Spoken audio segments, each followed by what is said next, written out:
Rhonda Bean. I'm the Chief Operating Officer for Columbia Housing, and it's my pleasure to welcome each of you to a discussion on the repositioning of our portfolio housing our public housing portfolio, particularly Hammond Village, using the Rental Assistance Demonstration Program. So at this time, I'll turn it over to Cindy Herrera, who's our Senior VP of Development, and she'll provide you all with an update on our redevelopment efforts. Thank you. Good afternoon. Good to see everyone again this afternoon, and glad you all joined us again for this second meeting. I'm going to ask Ms. McRoberts to give us a little bit of housekeeping before we get started on the presentation. Lee? Sure. Thank you, Ms. Herrera. We're excited everybody's here tonight for all this important information. Just a couple of things. We're going to ask that everyone keep themselves on mute to make sure that we can all hear and participate in the presentation. If you have any questions, we're going to take those through the chat box. So if you look down at the bottom of your screen on the toolbar, there's a little chat bubble. If you click on that, that'll open the chat box. And if you would put any questions in the chat box. We have a recording in process of tonight's session, just like we did 2 weeks ago. Those meetings are up on our YouTube channel. This one will also be up on our YouTube channel within the next 24 hours. We've also set up a web page on our website, columbiahousingsc.org, called RAD Resources, and that's located under the Housing tab. That will have all of the videos, the questions and answers, and copies of the PowerPoint presentation if you want to refer back to those. Or share those with neighbors that may not have been able to join us tonight. So again, just keep yourself on mute, put those questions in the chat, and we will answer them as best we can. Thank you, Ms. Herrera. Great. We'll get started now. The Rental Assistance Demonstration Program, a couple of weeks ago when we had our first meeting, we went over this, but I want to just remind everybody what exactly is RAD. It's a demonstration program that HUD created back in 2012. And the purpose of RAD is to take the properties out of the public housing program and convert them to vouchers with project-based vouchers. The reason that HUD created this program is because there is an incredible capital needs of public housing across our country, meaning that the public housing developments have fallen into disrepair, and they need a significant amount of money to be able to fix them up or replace them. Historically, Congress has not allocated enough money to be able to make all of these repairs. And so what RAD does is it allows us to take the units from public housing to the Section 8 platform, which then allows us to go out into the private market to lenders and investors and be able to get the money that we need to be able to make the repairs at the properties. When we secure this private money, in some cases we may be doing rehabilitation, and in other cases we may be doing new construction. So we're going to talk a little bit about what our preliminary plans are for Hammond Village. We believe that the current units at Hammond Village can be rehabilitated, although they do need to have substantial rehab. So the major renovations that we are looking at to do at Hammond Village basically include pretty much all new interiors. We're going to put in new kitchens with new appliances, which will include a dishwasher and a built-in microwave. The units will have new bathrooms. Very exciting, the units will have washers and dryers inside the units. So each unit will have a washer and a dryer. We're also going to do new floors. We're going to replace heating and air conditioning units as needed, as well as hot water heaters. I mentioned the new floors and new doors were needed. We're going to paint everything. We're going to replace the roofs as well. And then we'll be doing some things on the exterior, some additional landscaping, some shutters, some things that are just going to give the property a little better curb appeal. All of this work will be done on the units as well as the community building that we have at Hammond Village. A little bit about what does this mean for you?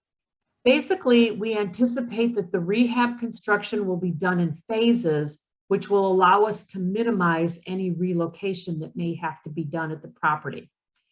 We're anticipating that once we receive the preliminary HUD approval, we'll be able to no longer lease units as they become vacant. So we will have some vacant units that we will have to start with. Tenants will then move within the site while we do the rehab. So we would structure the rehab that we might be doing 2 or 3 buildings at a time, and those tenants will move either to other units, or it is possible that some tenants could have to move temporarily off-site while the rehab is being done on the interior of the units. Very important to all of you is that you are guaranteed a unit at the site, but I do want to point out that you may not be back in your exact same unit, because one of the things that RAD does require is that we put everybody into an appropriate size unit for your family size. So right now, if you're in a too big of a unit, you might have to move to a smaller unit. If you're in too small of a unit, you might have to move to a bigger unit. So basically, all of those units will be, rehabbed, and families will be appropriately sized. So you're guaranteed to have a unit at Hammond Village, but not necessarily the same apartment that you currently live in. Once we complete the work, the property will actually convert to vouchers. These will be project-based vouchers, meaning that the voucher is tied to the unit, not to the person. But as we talked about a couple of weeks ago, one of the big advantages to RAD is that it has something called choice mobility. What happens with choice mobility is after you live in the RAD unit for 1 year, you can then apply to go on to a choice mobility waiting list. And the choice mobility waiting list would allow you to be able to get a voucher and move someplace other than Hammond Village. So again, the choice mobility is something that's available to all of you, but not until after you've lived in the RAD unit for 1 year. So first we would convert the units under RAD, and then at the anniversary date of your lease, you would be eligible to request a choice mobility voucher. So that would allow you to get a voucher and move elsewhere if you don't want to live in Hammond Village any longer. Important to remember is that there is a choice mobility wait list, but everybody on that choice mobility list gets a voucher prior to anybody off of the regular waiting list. So that allows you to be able to, get a voucher at that point in time. So everybody will have a chance eventually to get a voucher if that's what you choose to do. All right, the next steps, as we mentioned before, do not move now. The RAD process takes some time. We estimate it will take a total of 2 to 3 years, but we hope to get started much sooner than that. This is our second meeting. In order to submit our application to HUD, we had to conduct these 2 meetings with the residents.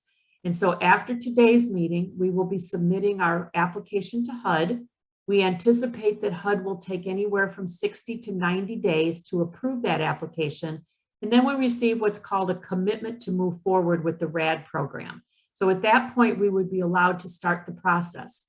Some of you may be seeing, however, over the next couple of months, we do have architects and engineers that will be out at the properties, along with some other folks that are doing a comprehensive needs assessment that's going to help us refine exactly what all the scope of work will be at each of the buildings and in each of the units.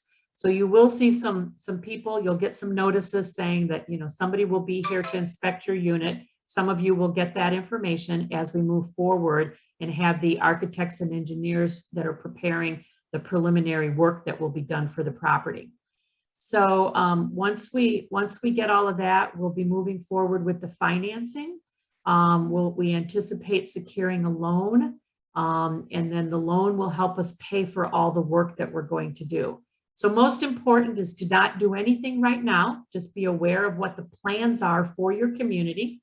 As we progress, we will keep you all informed. When we receive the preliminary approval from HUD, we will let everybody know. Once we've put together the scope, we'll meet again and talk with you more specifically about the work that we'll be doing. We'll talk with you more about the schedule, and we'll keep you informed as far as when we will actually start.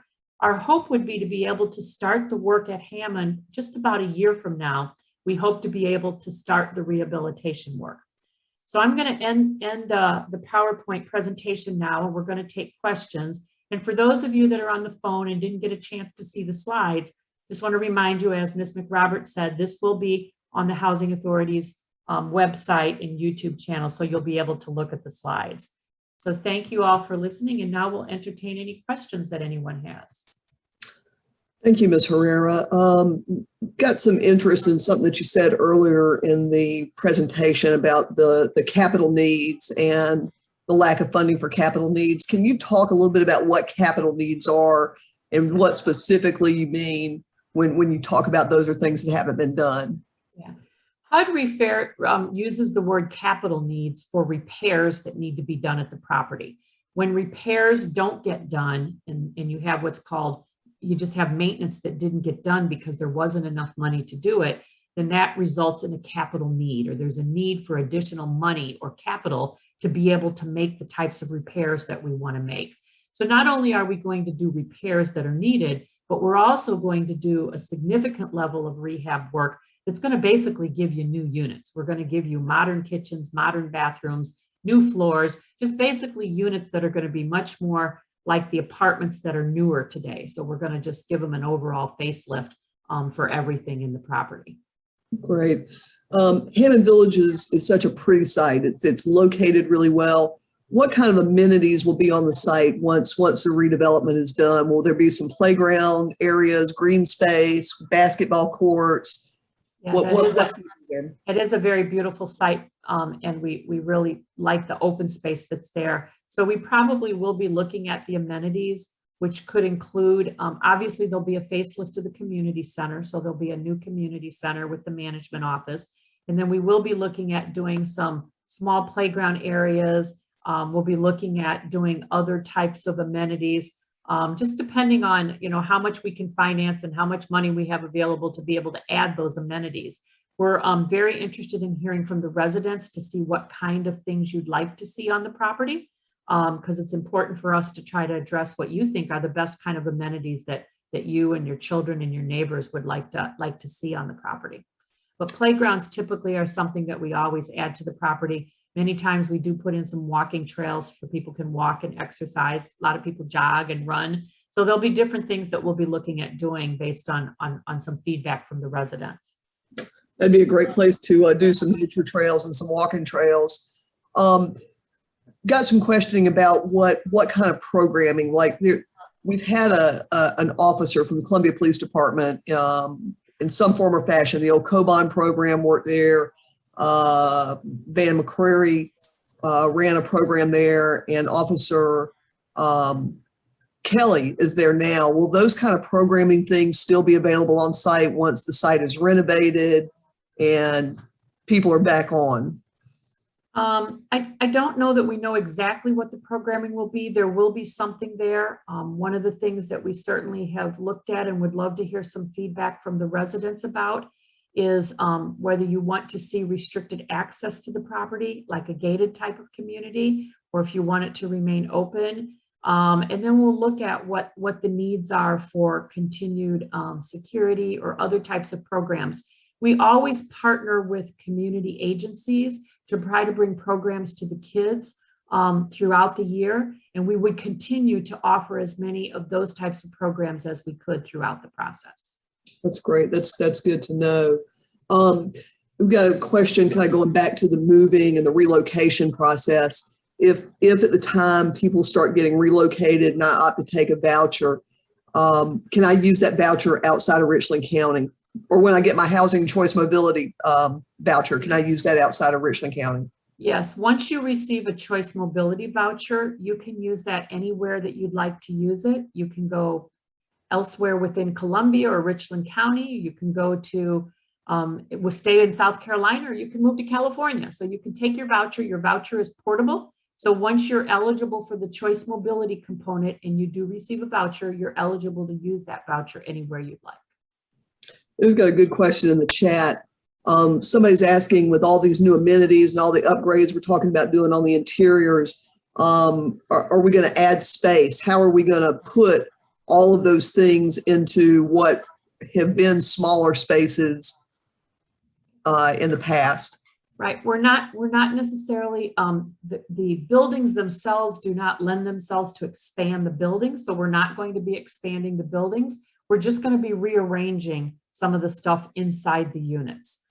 We are looking, we've got the architects looking at whether there's a possibility to add any additional bathrooms in some of the units. So that's all stuff that the architect currently is doing, all of the analysis of that. So we'll be coming back to you with more detail as the architects finish their work over the next couple of months. Will there be handicap accessible units on site if I need that accommodation? Very good question. Yes, absolutely. Whenever we do substantial rehab of a property, we're actually required under the American with Disabilities Act to assure that we have 5% of the units are fully accessible. So we will be working to, pretty much tear out everything in the units that have to be accessible. So we will be having some units there will be 5% of the units that will be fully accessible. It's a requirement. In addition to that, we always want to make sure that we have accessible units available. Even if we don't have 5% of the families right now that need an accessible unit, we never know in the future when we will have someone that will need that accessibility. So that will be offered, Jess. Right. We keep saying don't move now. And I know we keep talking about time frame, but we probably can't say it enough. If I remember correctly, you estimated summer, not June, but summer of 2022. Is that still where you think that the very earliest that we might see some relocation and stuff starting to happen would be? Yes, because nobody's going to be relocated off-site, we're hoping to be able to start moving people on-site sometime next summer or fall, just about a year from now, probably September, October of next year. We should be ready to be able to start the construction. And at that time, we will move people. And while you're in temporary relocation, you may be in a different size unit, you may be in a different type of unit, but then once the units are completed, you'll move back to a permanently completed unit that's the appropriate size for your family.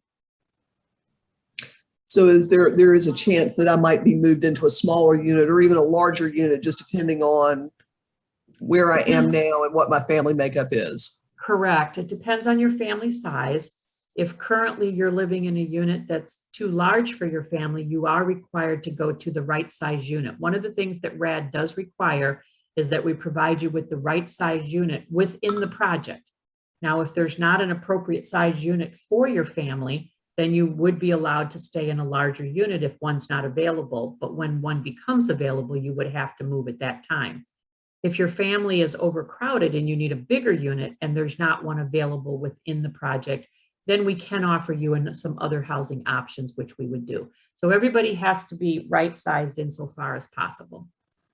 Great. As far as the security features that you were talking about, I know that's always something that gets people excited. Gating the community is a possibility. Is that something that you're looking at? Yeah, that's something we would love to hear more from the residents about how they feel with secure access. So we'd like to, certainly hear the residents tell us if they prefer a community that has secure access versus a community that's open. And we have some communities that do prefer the secure access and others that do not. So there really will be, we want to listen to the residents and really hear your feedback on what you would prefer for your community.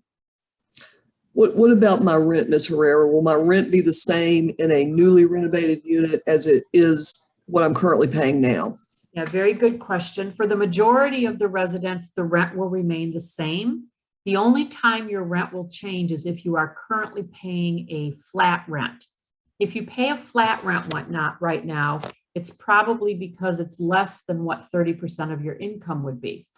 But the flat rent only applies to public housing. So when the units are no longer public housing and they become voucher units, there is no longer a flat rent. So in that case, you could have a rent increase, but the RAD rules say that unless your rent is going to go up more than 10% or $25, that rent would increase over a 3-year period. So your rent would not go up at once. It would take effect and it would be phased in over a 3-year period. Okay, that sounds good.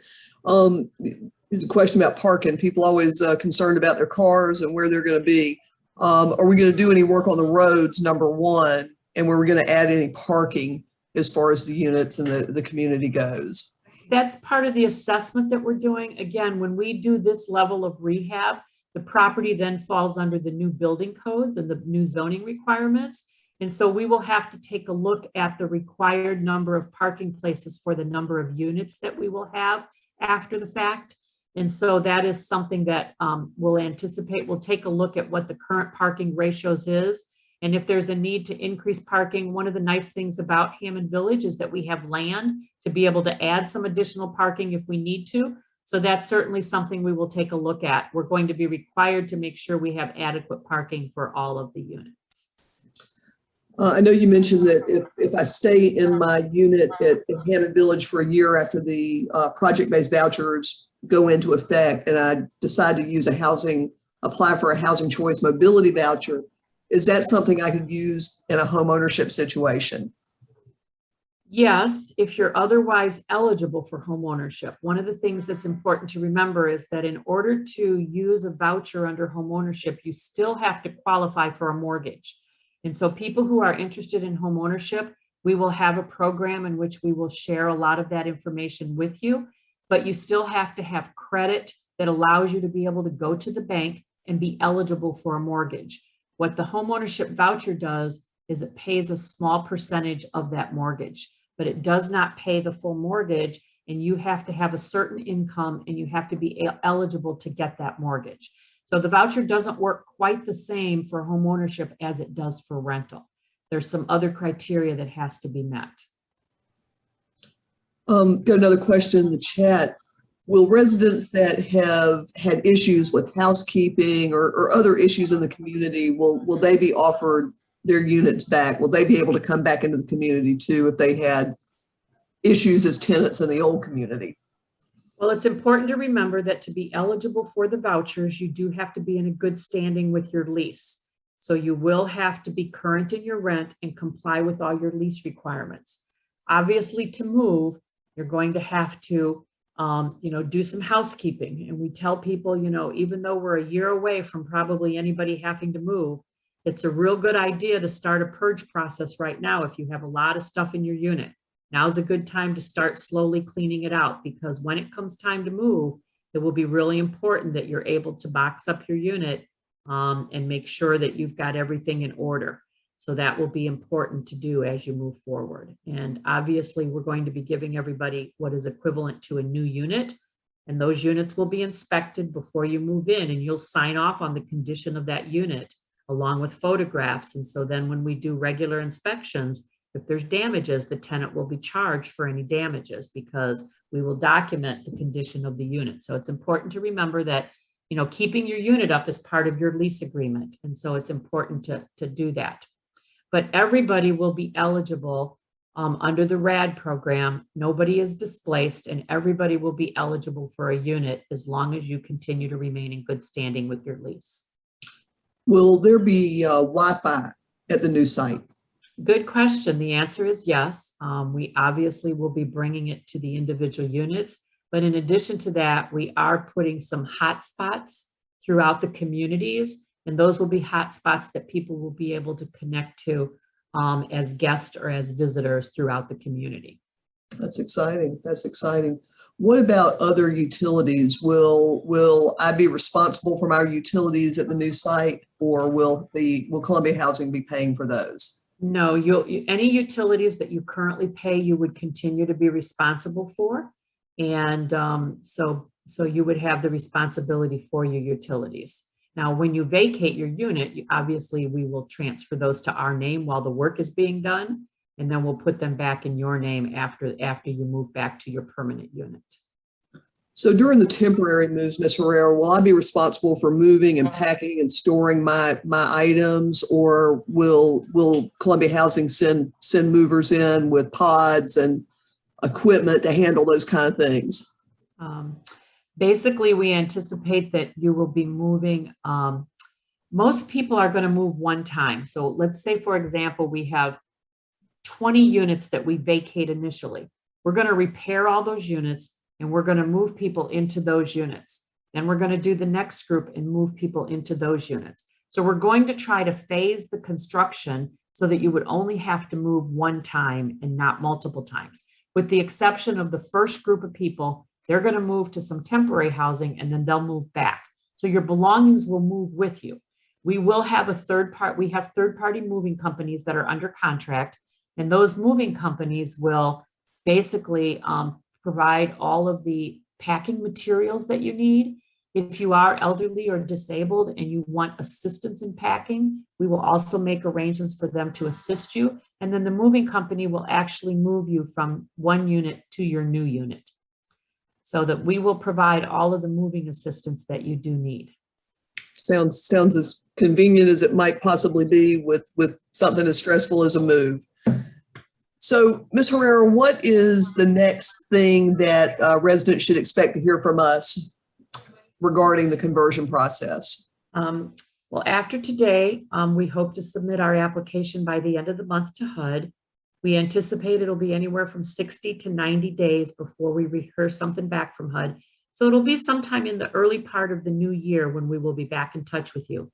In the meantime, as I mentioned, there will be architects and various people out at the property looking at some of the units. So some of you will get a letter to say someone's coming in to inspect, so we can take a look at the units, because they're going to have to look at a variety and mixture of the units to just get square footage and understand everything that we're doing to try to make the repairs. Gotcha. Well, this has all been a lot of great information. We were right at 3:30. Looks like we've gotten all the questions. So if you want to take it for closing remarks, it looks like we're at that point. Great. Well, thank you. We want to thank everybody for joining us again today. And any of your neighbors that aren't here, feel free to share information with them. And as Ms. McRoberts stated at the beginning of the meeting, everything will be on the Housing Authority's website, so you can go back and look at it. And just remember not to do anything until we're back in touch with you. We will keep you informed of the process and what's going on. I'll see if Ms. Bean has any closing remarks. And if not, we'll go ahead and thank you again for joining us today. Thanks, Have a good everybody. evening. Bye-bye.